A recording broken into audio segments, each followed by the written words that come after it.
7 Days in Paradise Part 7. Chapter 18, After the Rescue.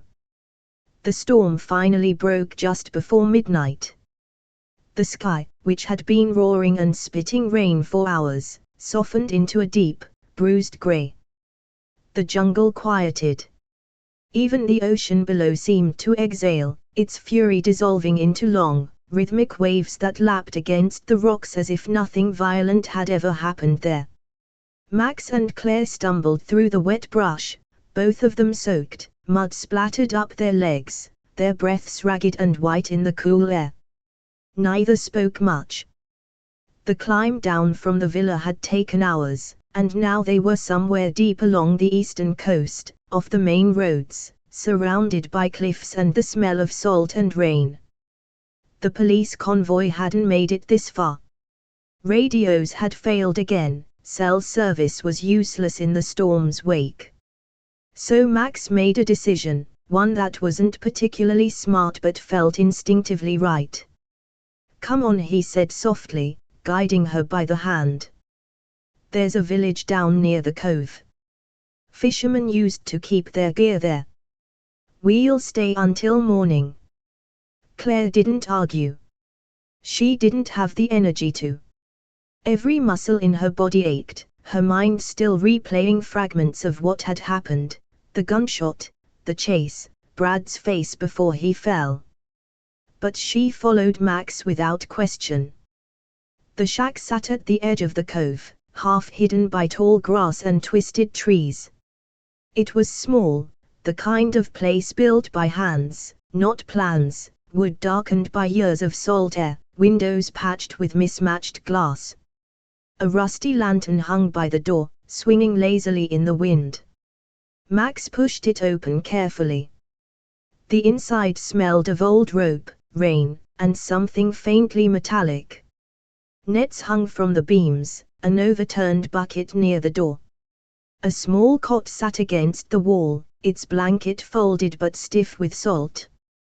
There was no electricity, but the faint light of the moon slipped through the cracks in the wood, painting the room in pale silver. "This'll do," Max murmured. "Better than the jungle." He set down a coil of rope he'd been using to steady their descent and checked the corners out of habit, doors, windows, shadows. Once he was sure they were alone, he turned to her. "Sit," he said gently. She obeyed, lowering herself onto the cot. The wood creaked under her weight. Max knelt by an old cabinet, rummaging until he found a small tin of matches and an oil lamp. He lit it, and the flicker of orange filled the room, soft and steady. For the first time all day, there was warmth. Claire watched him move, quiet, efficient, completely focused. She'd seen that look before, back at the resort, when he was fixing things that didn't belong to him just because no one else would. It struck her now how different this version of him was. Less billionaire, more human. He poured water from his canteen, handed it to her. "Drink slowly." She did. The first sip burned her throat with cold, then eased something deeper. After a long moment, she whispered, "You should sleep." He gave a short laugh. "Not happening. You haven't stopped since." "Neither have you," he said softly. "And you need to rest." She shook her head. "If I close my eyes, I'll see it again." He didn't ask what she meant. He didn't need to. Instead, he sat beside her on the floor, leaning back against the wall.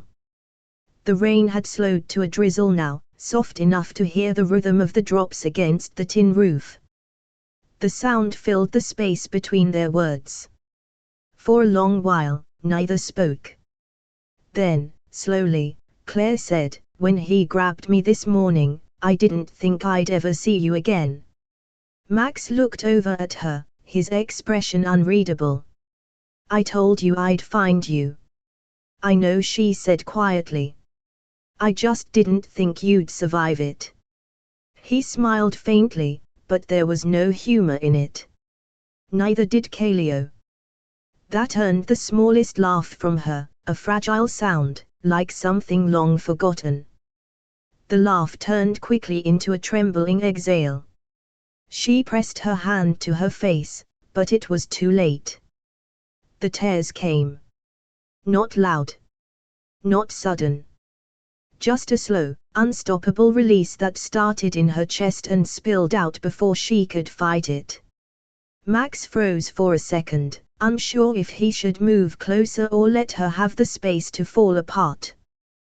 Then instinct took over. He reached out, brushed his thumb gently along her cheek, catching one tear before it fell. "It's okay," he whispered. "You don't have to hold it together now." That broke her completely. The sob that escaped her was small but raw, and once it started, she couldn't stop. She turned toward him without thinking, her forehead pressing into his shoulder, her hands gripping his shirt like an anchor. He wrapped his arms around her, pulling her close, letting her cry into the fabric that was already soaked from the rain. They stayed that way for a long time, her shaking, him silent. No promises. No explanations. Just the quiet rhythm of her breathing against him and the steady pulse of his heart beneath her hands. When she finally lifted her head, her eyes were red, her lashes clumped with tears, but she was calmer. Lighter. "I'm sorry," she whispered, wiping at her face. "I haven't cried in years. Not even when things were bad." "Then it was overdue," he said softly. She tried to smile. "I thought crying meant weakness." "It doesn't," he said. "It means you survived long enough to finally let go." That made her look at him differently, like she was seeing him not as the man who had rescued her, but as the man who understood. "Max," she began, her voice barely above a whisper. "I don't know how to go back. My company's gone, my name's ruined. Everything I built, it's just ashes now." He reached for her hand, lacing his fingers through hers. "Then we rebuild it. Together." She shook her head. "You can't fix this." He smiled a little. "That's what you said about the resort plumbing." "That was different." He shrugged. "Same principle. Something breaks, you don't walk away. You roll up your sleeves." Her laugh was soft this time, almost disbelieving. "You really think we can just start over?" "I don't think," he said. "I know." He leaned forward then, resting his forehead against hers. It wasn't romantic, not yet, it was grounding, a shared breath between two people who had both been to the edge and made it back. "You're safe now," he said quietly. "I swear to you, no one's going to hurt you again. I'll make sure of it." Her hand tightened around his. "You can't promise that."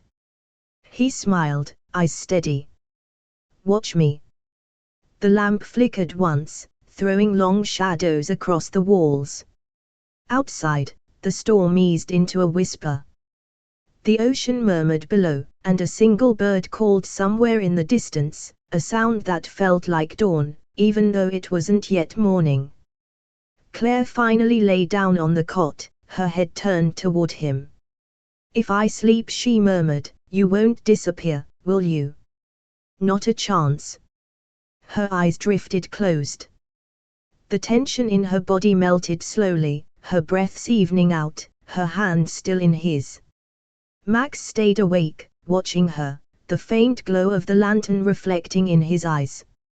For the first time in days, he wasn't strategizing or calculating.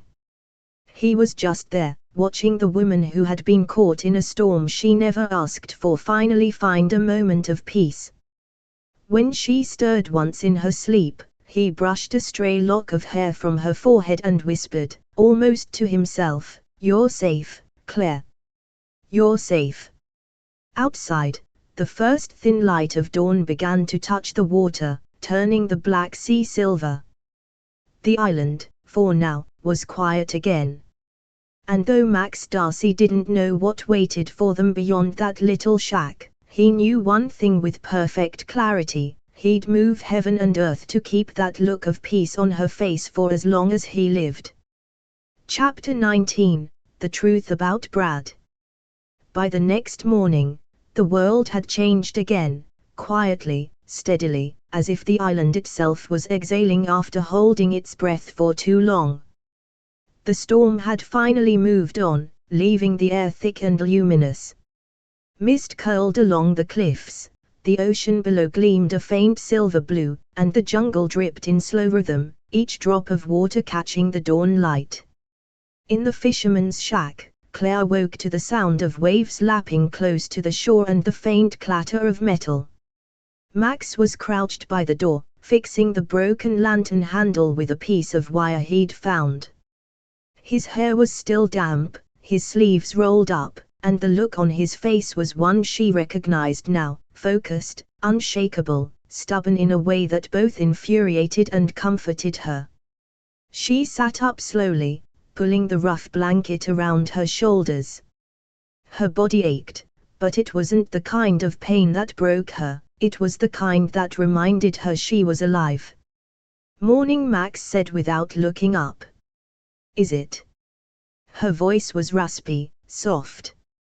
He smiled faintly. "Barely. You slept a few hours. I didn't want to wake you." "I can't believe I actually slept." "You needed it."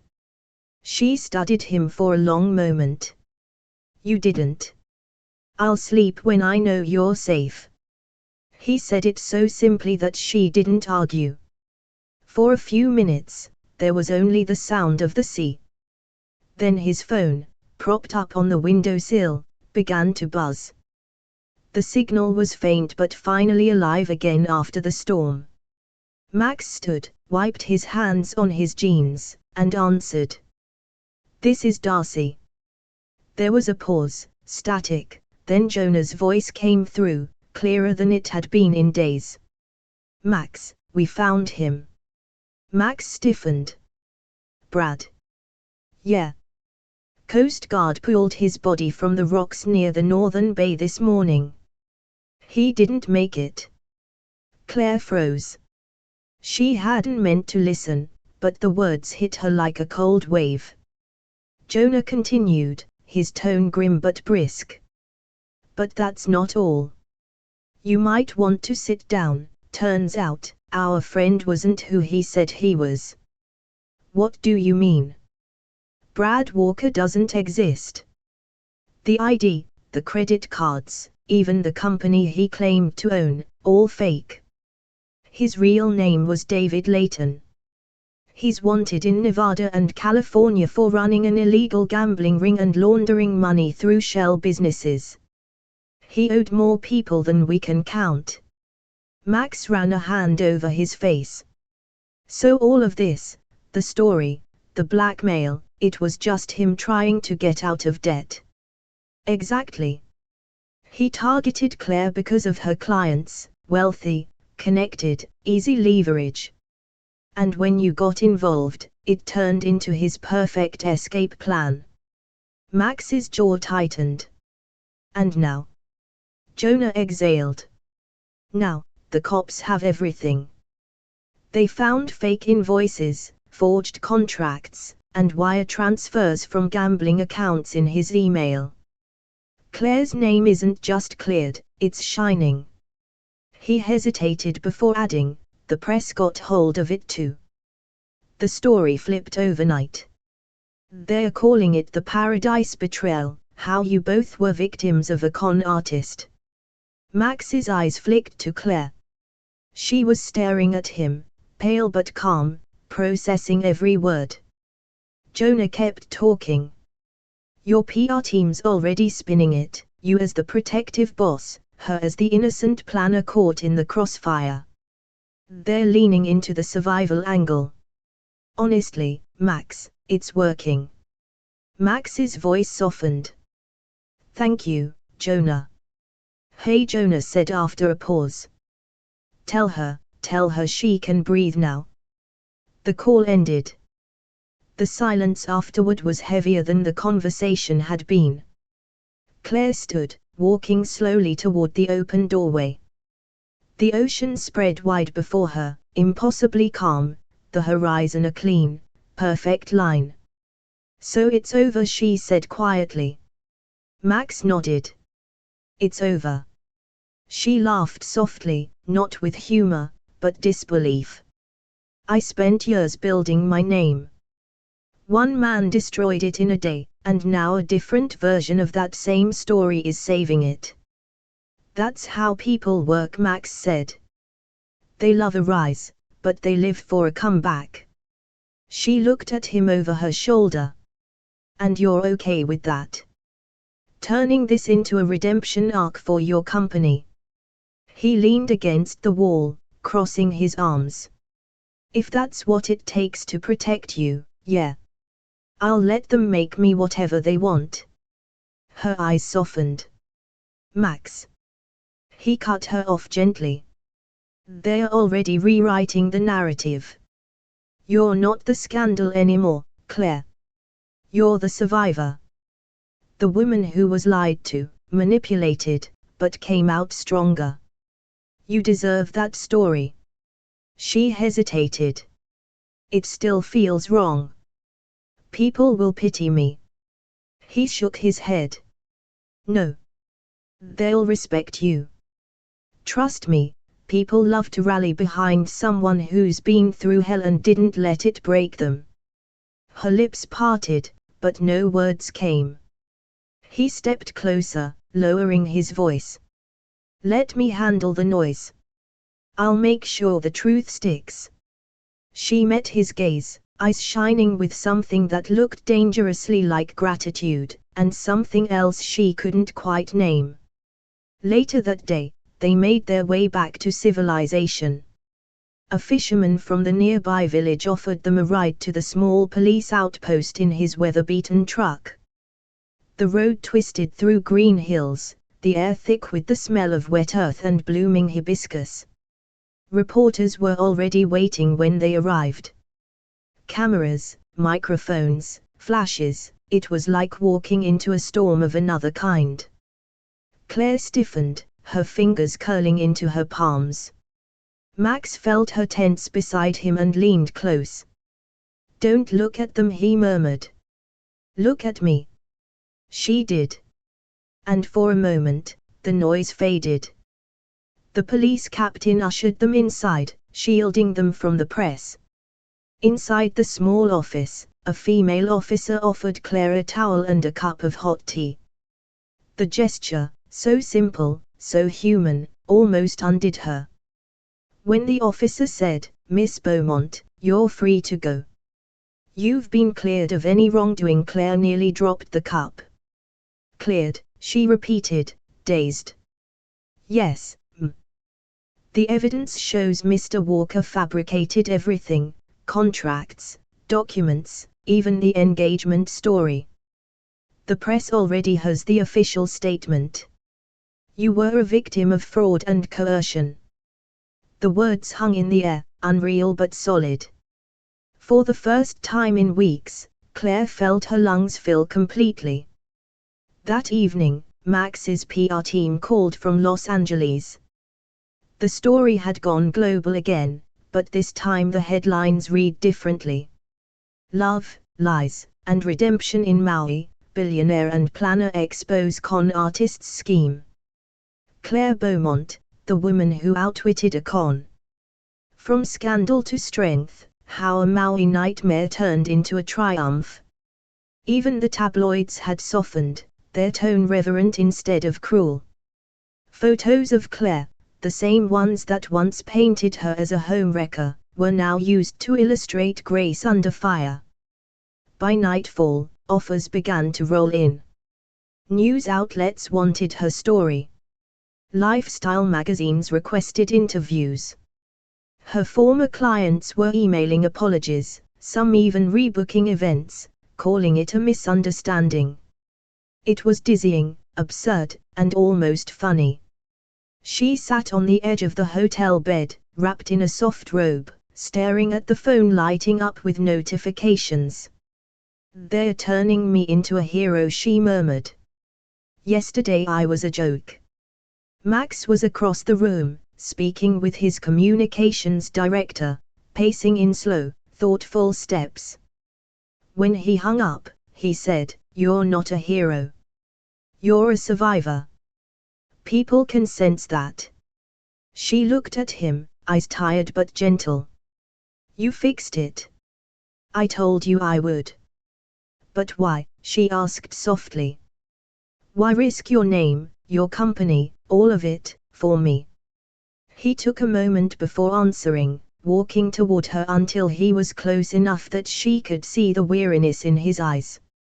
"Because the second I saw that story," he said quietly, "I realized I cared more about your truth than my reputation." Her breath caught. "Max."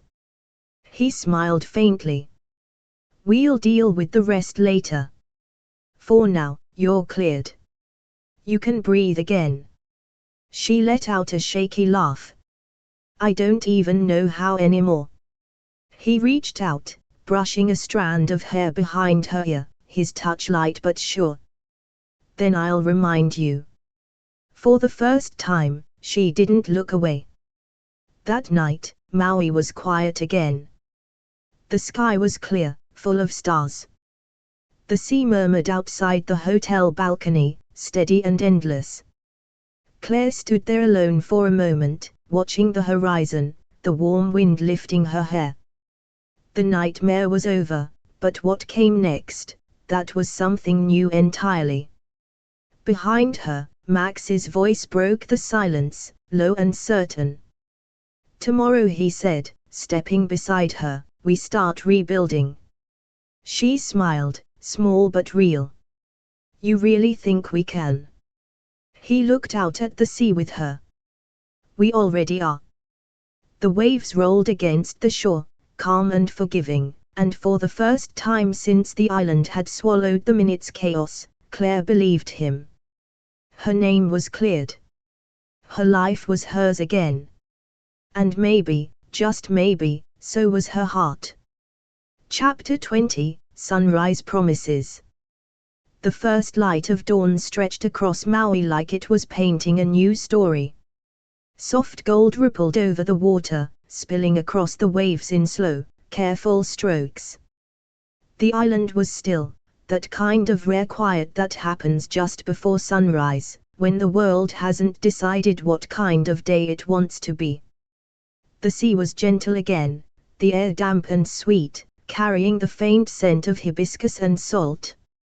Max and Claire walked along the beach barefoot, side by side, the sand still cool beneath their feet. It was the same stretch of coastline where it had all started, the accidental meeting, the irritation, the spark neither of them had wanted to name. Back then, it had been just another morning in paradise. Now it felt like a second chance. Claire's hair was loose, moving in the breeze. She wore one of Max's shirts over her dress, sleeves rolled up, hem brushing her knees. Her eyes were brighter today, clearer, though faint traces of exhaustion still lingered.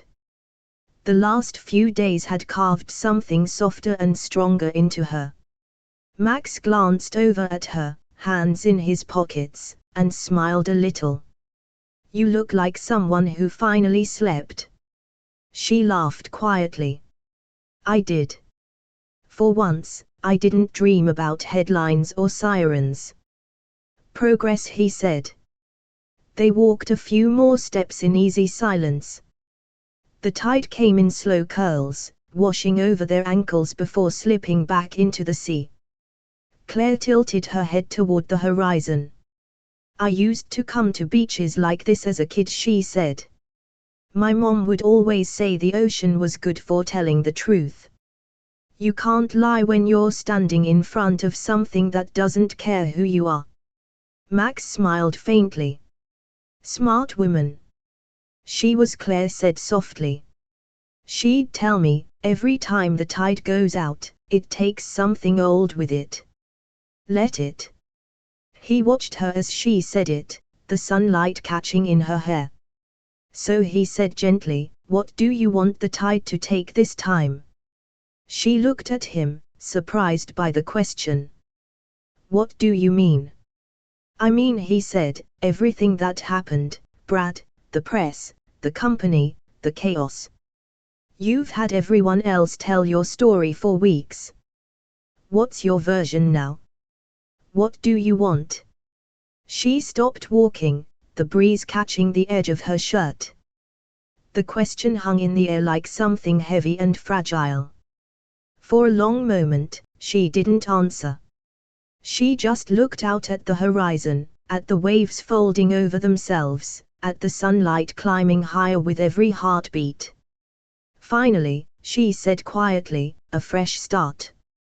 Her voice was calm, but her hands trembled slightly, as if the words were heavier than they sounded. Not a rebrand, not a recovery, not a comeback. Just a beginning. Something clean. Max took a slow breath, nodding. "And where would that start?"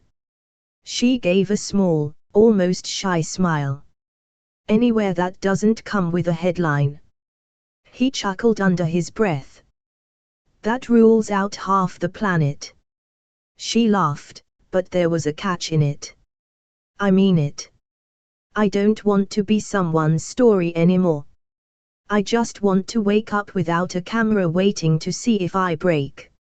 He was quiet for a long time, then said softly, "Then start it with me." She turned toward him, startled. "What?" He took a step closer, the morning light washing over his face. There was no grand gesture, no rehearsed line, just truth, plain and steady. "I'm not talking about yachts or business or the rest of the circus," he said. "I'm talking about this, just us. You and me. The mess, the quiet, the beginning." Her eyes searched his face. "Max." He smiled faintly. "You said you wanted a fresh start. I'm offering one. Not a rescue, not a fix. Just a chance to see what this could be when it's not built out of survival." The waves hissed softly at their feet, pulling sand from under them like the world was gently erasing what had come before. Claire's throat tightened. "You don't even know what my life looks like now." "I know what it doesn't need to look like," he said. "It doesn't need to be a press release. Or a brand. It just needs to be real." She blinked back the tears that came too easily now. "You make it sound simple." "It can be," he said quietly. "If we let it."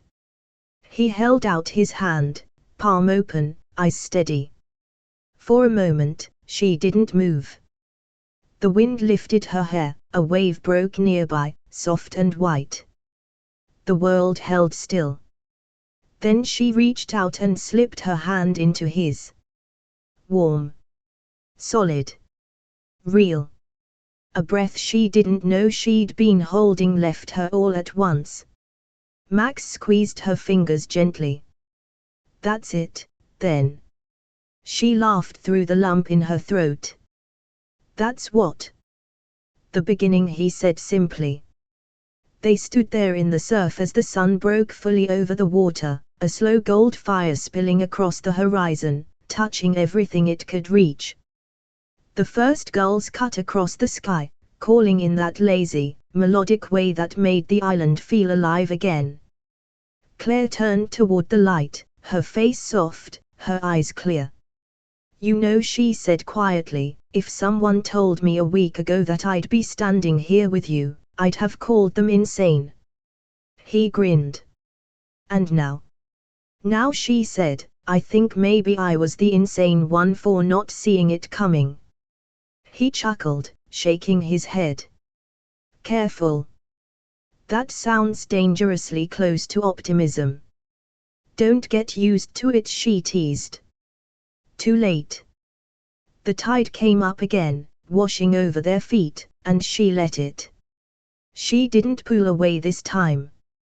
The sun warmed her skin, and for the first time in what felt like forever, she didn't flinch from it.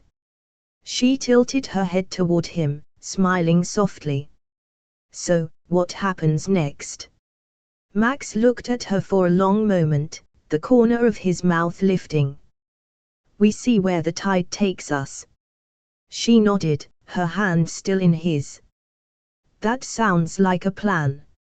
And as the morning light wrapped around them, painting the sand and the sea in gold, it felt less like an ending and more like what it truly was, the first real sunrise of their lives. Chapter 21, The Yacht Invitation. The morning after the sunrise on the beach, Maui began to hum again with its usual rhythm, the resort engines whirring, the scent of roasted coffee and sea salt drifting through the air, the ocean calm and deceptively ordinary. But for Claire Beaumont, nothing about the day felt ordinary anymore. She stood barefoot on the balcony of her hotel suite, her coffee untouched beside her, the island laid out below like a memory that didn't quite belong to her anymore. Down by the pier, she could see a line of white yachts catching the sunlight, all bobbing gently in the turquoise water. Among them, one stood apart, larger, sleeker, impossibly pristine. Its metallic hull glinted like a blade, its decks smooth and quiet even from this distance. Euphoria. Max's yacht. The most expensive privately owned vessel in the Pacific, $250 million of gleaming, floating luxury. It was more mansion than boat, with its curved glass walls, helipad, infinity pool, and the kind of sleek, discreet staff who seemed to appear and vanish without ever making a sound. It was his pride and joy, though he spoke about it with the same casual tone most people used to describe a weekend car. It was where he'd built and broken deals, hosted philanthropists, even written part of the book that had made him the face of modern business media. The world had seen plenty of pictures of Euphoria, but hardly anyone had ever been on board. And now she had an invitation. She stared at the sleek white shape on the horizon and shook her head, laughing under her breath. Of course he does this, she murmured. Her phone buzzed on the table. She didn't have to look at the screen to know who it was. Still like the beach. Good. Bring a dress. No context. No explanation. Just that. And, beneath it, a location pin, the marina. She typed back. Max, what are you doing? A moment later, the reply came. Finishing what we started. She stared at the message, heart thudding in that uneven rhythm she was starting to recognize as both dangerous and inevitable. 2 hours later, a sleek black car waited for her at the hotel entrance. The driver, polite and silent, took her luggage and opened the door. She hesitated just long enough to wonder if she was being ridiculous, then slid into the back seat. The drive wound through the coast roads, sunlight flickering through the palms, the ocean stretching endless beside them. She tried to tell herself this was just a vacation, a breather before she returned to her life, or whatever was left of it. But when the car turned onto the private marina road, her pulse betrayed her. And then she saw it. Up close, Euphoria didn't look like something built by human hands. It was too perfect, too seamless, 400 feet of polished white and silver, cutting into the sunlight like it had been carved from the horizon itself. Crew members moved quietly along the deck, preparing champagne glasses and towels, their uniforms crisp against the soft gleam of the ship. And at the top of the gangway, waiting with his hands in his pockets and that maddening half-smile, was Max Darcy. You came, he said. Claire stopped at the edge of the dock, looking up at him. You make it sound like I had a choice. You didn't. She laughed. You're unbelievable. He tilted his head, feigning innocence. You say that like it's new information. When she finally stepped onto the gangway, the faint hum of the yacht's engines vibrated through her feet. The air smelled like salt and polished teakwood. Every part of the vessel gleamed, from the chrome rails to the glass-walled lounge that seemed to float above the water. Max, she said, glancing around. What is this? He walked beside her as the deck crew disappeared discreetly inside. Call it a reset. I thought that's what the beach was for. The beach was a beginning, he said. This is what comes after. Her brow furrowed, though she couldn't help the small smile pulling at her lips. You can't just whisk someone onto a spirit because it sounds poetic. He grinned. Sure I can. I own the yacht. That earned a laugh from her, soft and genuine. Inside, Euphoria was every bit as surreal as the headlines had promised. The interior was sleek but warm, marble floors, glass staircases, art that looked like it belonged in museums, and a wall of windows that made the Pacific itself look like part of the Decca. Max led her through it all with an easy confidence, the way some people led you through their childhood homes. This is the main salon, he said. Dining rooms forward, pools on the upper deck. There's a cinema, a piano lounge, and a helicopter, she interrupted, nodding toward the far end. He smiled. Technically, it's on loan. Of course it is. He stopped by the panoramic window, where the light turned everything gold. So, he asked. Worth the trip? She turned slowly, taking it all in, the glittering surfaces, the endless view of water, the quiet hum of something too big to comprehend. It's beautiful, she said. Unnecessary, but beautiful. He laughed. That's the whole point of beauty.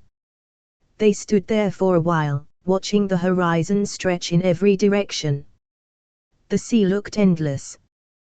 The world looked almost gentle again. But on shore, the world was buzzing. Even before Euphoria had left the marina, the first photos were already online, blurry zoomed-in shots of Claire stepping onto the gangway, Max waiting for her at the top. The captions wrote themselves. Max Darcy and Claire Beaumont reunite aboard $250 million yacht. Romance in paradise. Billionaire's mystery guest identified. After the scandal, a love story at sea. By noon, the gossip networks were running it as breaking news. From New York to Sydney, breakfast shows debated whether this was a work retreat, a publicity move, or something else entirely. Her name, once dragged through mud, was now being paired with words like resilience, grace, and unexpected romance. The irony wasn't lost on Claire. Standing on the deck later that afternoon, watching the island recede into the distance, she could feel it, the subtle shift of power, the world's curiosity turning back toward her, not with scorn this time, but fascination. Max joined her at the railing, handing her a glass of sparkling water. You've seen the headlines, she said without turning. He nodded. I've seen worse. They're calling this the Euphoria affair. He smirked. That's an improvement over the Paradise scandal, isn't it? She gave him a look that was equal parts amused and exasperated. You really don't care what people think, do you? Not when I know the truth. And what's the truth, Max? He looked at her then, really looked, his eyes steady and unguarded.